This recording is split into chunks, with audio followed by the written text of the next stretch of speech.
I would say sword making in Scotland has been very much for its own people, its own culture. We've had our own makers as part of that. I am Paul Macdonald and I run Macdonald Armorys in Edinburgh. I started the Armorys in '98, specialising in making handcrafted, high quality reproductions of historic arms. I do specialise in making functional, accurate reproductions of historical pieces, really striving to make the same quality that they made centuries or even thousands of years ago. You could say that cheaper wall hangers made for tourist market and such, swords like that might look like a sword, but they certainly won't feel like a sword or perform like one.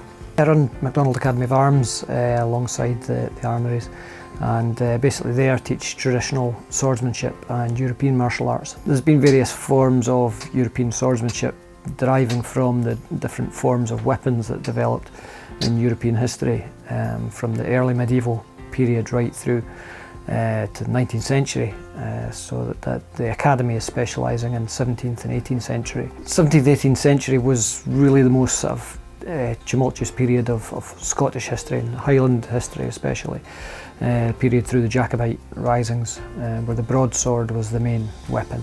So that's the core weapon which I teach today in the Academy. Don't carry swords about with us on the streets these days. The police do frown upon that. The training is still beneficial on a very deeper and very personal level.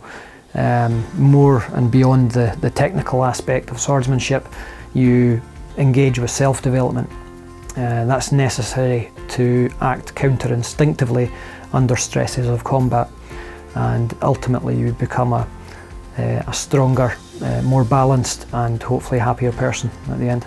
If anyone really wants to engage with Scotland and what traditional Scottish culture is, if that's what you're looking for, then absolutely essential to get off the beaten path, find the small rural communities and engage with the locals there.